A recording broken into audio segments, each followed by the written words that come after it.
এগুলো হচ্ছে আমাদের মিনি খামারের জায়ান্ট কটনিক্স। তো এগুলোর বয়স বেশি না, কত 1 মাসের কাছাকাছি হবে আর কি। সবগুলো না, তাও যেগুলো বড় দেখতেছেন সেগুলো 1 মাসের কাছাকাছি হবে। তো মাশাল্লাহ এদের গ্রোথ খুবই ভালো। এগুলো আমাদের নিজস্ব প্যারেন্টস থেকেই ডিম নিয়ে তারপরে বাচ্চা ফুটানো হয়েছে। এই যে এগুলোর ওয়েট মাশাল্লাহ এখনই আপনার 200-250 গ্রামের মতো আছে। তো হয়তো বা খুব শীঘ্রই আবার ডিমে চলে আসবে আর কি এরাও। এইগুলো আছে। এরপরে আপনার এর থেকে ছোট বাচ্চাও আছে আমাদের।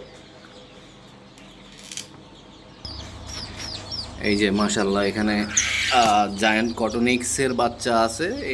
এই যে বাচ্চাগুলো, হ্যাঁ, এই বাচ্চা এখানে বিভিন্ন বয়সী, আসলে আমরা প্রতিদিন 3টা করে ডিম পাই, তো যার কারণে বিভিন্ন বয়সী বাচ্চা হয়ে থাকে।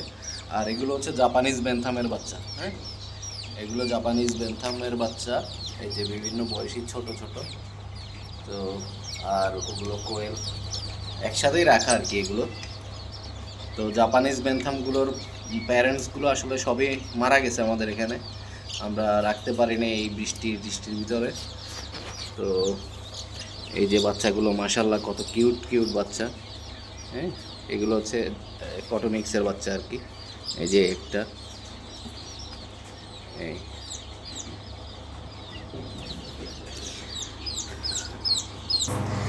আর ওই যে যেগুলোর বাচ্চা দেখালাম সেগুলোর প্যারেন্টস হচ্ছে এই, হ্যাঁ, মাত্র এখানে হচ্ছে আপনার 8টা প্যারেন্টস।